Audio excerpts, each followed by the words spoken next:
إن شاء الله النهاردة عربية مرسيدس إي 200 كومبريسور موديل 2004.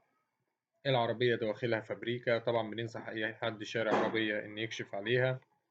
العربية السقف بتاعها متورنش، رشة بره، فيها رخصة 3 سنين. السعر إن شاء الله المطلوب في العربية 850 ألف جنيه. رقم التليفون هيظهر في آخر الفيديو.